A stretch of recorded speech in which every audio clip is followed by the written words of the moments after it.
বাংলাদেশ নদীমাতৃক দেশ। যমুনা নদী বাংলাদেশের অন্যতম প্রধান নদী। সে নদীর বুক চিরেই ছুটে চলেছিল আমাদের নৌকাটি।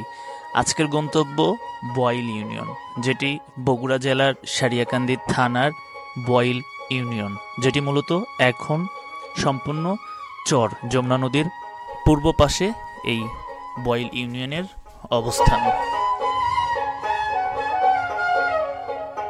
আজকে মূলত বয়ল ইউনিয়নের বিভিন্ন গ্রাম, বয়ল ইউনিয়নের মেঠোপথ, পাশাপাশি আজ বয়ল ইউনিয়নের হাটবার, বয়ল হাটবার নামে যেটা বেশি পরিচিত, সেই হাটে ঘুরব। বয়ল ইউনিয়নের বিভিন্ন গ্রামগঞ্জের সাধারণ জীবন ও জীবিকা দেখাবো, পাশাপাশি বয়ল ইউনিয়নের হাট দেখব আমরা। বন্ধুরা, এই যে নৌকা এখানে আসছে, আসার পর এই পাশে হচ্ছে বয়ল ইউনিয়নের বয়ল বাজার। তো ঈদে যেহেতু বেচা কেনা বাড়ে, এই জন্য এখানকার ব্যবসায়ীরা নদীর ওপার থেকে, নদীর পশ্চিম পার থেকে, অর্থাৎ দেশের মূল ভূখণ্ড যেটা, সেখান থেকে বিভিন্ন প্রয়োজনীয় বাজার সদাই কিন্তু তারা করে নিয়ে আসে। এই যে ভাইয়েরা গাড়িগুলো লোড দিচ্ছে, ঘোড়ার গাড়ি। চরের প্রধান যে যানবাহন, তার মধ্যে কিন্তু ঘোড়ার গাড়ি অন্যতম। এই যে আপনারা দেখেন, এটা হচ্ছে ঘোড়ার গাড়ি। এই যে ভাইরা নৌকা থেকে মালামালগুলো নিয়ে এখানে লোড দিচ্ছে। তো আসলে চরের জীবন অত মানে সহজ না, অনেক কঠিন। এখানকার মানুষের জীবন জীবিকা অনেক বেশি পরিশ্রমী। ঘোড়ার গাড়ি, এখানে একটা ঘোড়ার গাড়ি আছে, এই পাশে আরো দুটা ঘোড়ার গাড়ি। এই যে দেখেন, এই ঘোড়া কি খবর? এই যে দেখেন, এই পাশে আর একটা ঘোড়ার গাড়ি।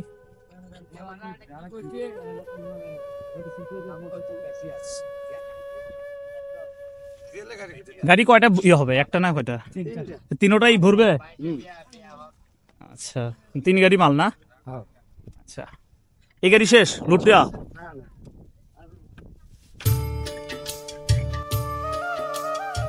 17,156.71 একরের এই বয়ল ইউনিয়নের মোট 8টি গ্রাম। এই 8টি গ্রামে জনসংখ্যা 23,340 জন। 8টি গ্রামগুলো যদি আমি বলি: আউলাকান্দি, বয়ল, চানবাড়ি, দক্ষিণ কালাইহাটা, পূর্ব ধারাবস্যা, পশ্চিম ধারাবস্যা, হাতিয়াবাড়ি ও কালিয়ান।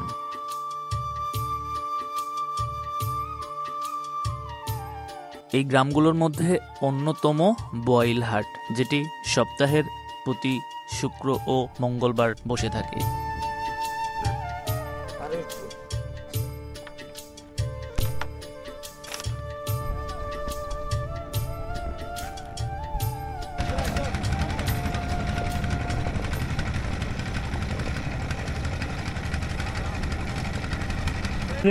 আমরা নামলাম, এই পাশে মাছ মারতেছে, রোদের বিপরীতে, এই জন্য কালো দেখা যায় একটু।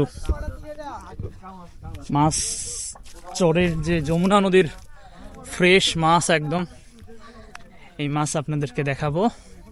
এদিক দিয়ে যাওয়া যাবে কাকা? মাছের ওখানে যাওয়া যাবে নৌকা দেয়া? তাহলে উঠি নাকি? আমি একটু আপনাদেরকে মাছ দেখাই।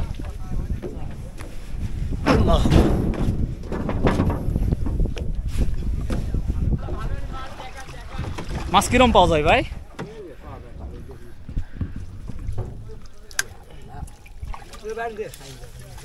পুঁটি মাছ খালি দেখছি,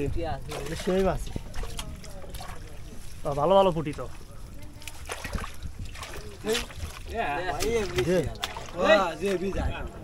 আলোক করতে জাল ছিঁড়ে যাবে।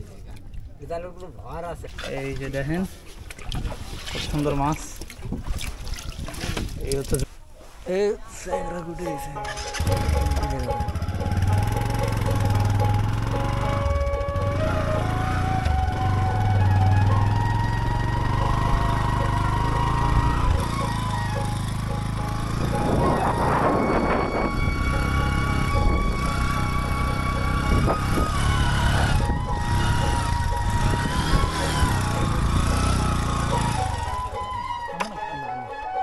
নৌকা থেকে নামার পর আমরা চরের মাঝামাঝিতে যাওয়ার জন্য একটি মোটরসাইকেল ভাড়া করলাম।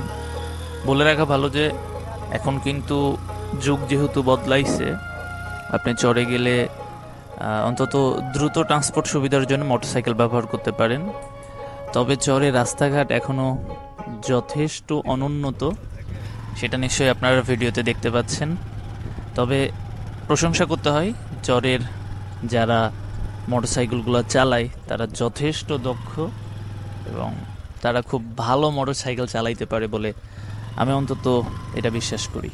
এই মেঠোপথ পাড়ি দিয়ে ছুটে চলেছিল আমাদের গাড়িটি।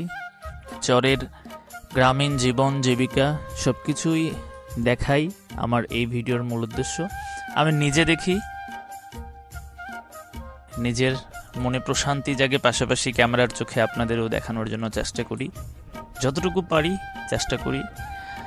ভিডিওর মাঝামাঝিতে বলে রাখি, আপনারা যারা আমার এই চ্যানেলে নতুন আছেন, যদি গ্রামীণ বাংলা, গ্রামের সাধারণ মানুষের জীবন ও জীবিকা আপনার পছন্দের বিষয়বস্তু হয়ে থাকে, তাহলে অবশ্যই আমার এই চ্যানেলে নতুন হইলে আপনারা চ্যানেলটা সাবস্ক্রাইব করে সঙ্গেই থাকবেন। পেজ থেকে যারা দেখছেন অবশ্যই পেজটাকে ফলো দিয়ে রাখবেন। আমরা দুই ভাই এখন হাঁটতেছি চরের এই দেখেন বালু, কি পরিমাণ বালু, এদিক দিয়ে ধুলা। তো এরকম একটা রাস্তা দিয়ে হাঁটতেছি। আপনাদেরকে বলি যে এর আগে আমি যত ভিডিও করছি সবগুলোতেই বলি যে চরে আসতে হইলে অবশ্যই আপনাকে প্রচুর এনার্জি নিয়ে আসতে হবে, প্রচুর এনার্জি।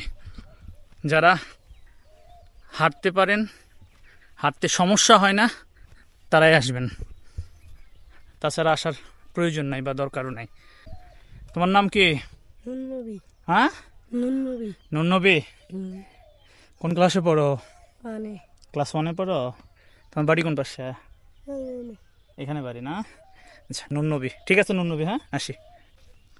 এরকম চরাঞ্চলে আসলে মানুষ কৃষির ওপর বেশি নির্ভরশীল। এখানকার মানুষেরা কৃষিকাজের পাশাপাশি সংখ্যায় অনেক বেশি গবাদি পশুপালন লালন পালন করে। প্রত্যেকটা বাড়িতে আপনি গরু দেখতে পারবেন, প্রত্যেকটা বাড়িতে আপনি ছাগল, হাঁস, মুরগি, সব কিছু গৃহপালিত পশু পাখি বলতে যা যা বুঝায় আমাদের এই দেশের প্রেক্ষাপটে সব কিছুই আপনি চরাঞ্চলে আসলে খুব বেশি পরিমাণে দেখতে পারবেন। এ ঘোড়া গাড়ি কে চালায়? তুমি চালাও? হ্যাঁ, নাম কি তোমার? রুমান। কই যাও? আপনারা একটু আসবেন মাঝে মধ্যে, চরাঞ্চলে আসলে ভালো লাগবে। এখানকার চারদিকের আবহাওয়া, পাখির কলতান, চারদিকে সবুজ শ্যামল প্রকৃতি। যদিও রাস্তাঘাটের অবস্থা খুবই লাজুক এখানে, তারপরেও আলহামদুলিল্লাহ বাংলাদেশ কৃষি প্রধান দেশ। এই দেশের অধিকাংশ মানুষ এখনও কৃষির সাথে সম্পৃক্ত, যদিও দিন দিন আসলে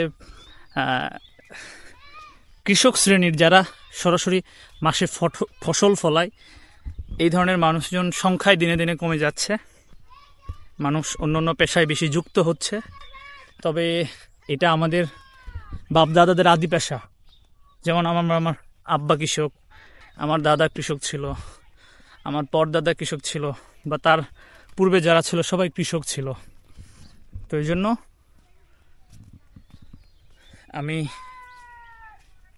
সবসময় প্রাউড ফিল করি যে আমি কৃষকের সন্তান, আমার বাবা কৃষক। এটা বলতে আমি কখনোই লজ্জাবোধ করি না। তো এই রাস্তাঘাটের অবস্থা এখনও চরাঞ্চলে খুব বেশি ভালো না।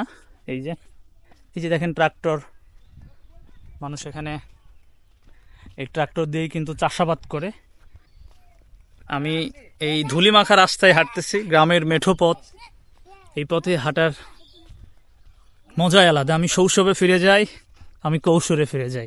আমরা যখন ছোট ছিলাম গ্রামে বড় হয়েছি। গ্রামের আসলে তখন পাকা রাস্তা ছিল না বললেই চলে, সংখ্যায় খুব কম ছিল।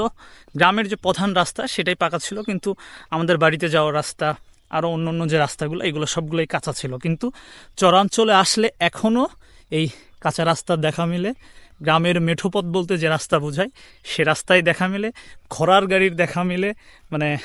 তারপরে আপনার চারদিকে বিভিন্ন ধরনের ফসল, এখন বাংলাদেশের যে চরাঞ্চল, এই চরাঞ্চলগুলোতে সোনা ফলে এখানকার উৎপাদিত ফসল, মানে এখানে জমিগুলা এগুলা প্রত্যেকবার বন্যায় প্লাবিত হয়। সেখানে প্লাবিত হলে আপনার পলি জমা হয়, উর্বর পলি। সেই উর্বর পলিতে ফসল ফলালে ফসলের ফলন ভালো হয়। সব মিলায়া এখানকার পরিবেশ আলহামদুলিল্লাহ অনেক ভালো।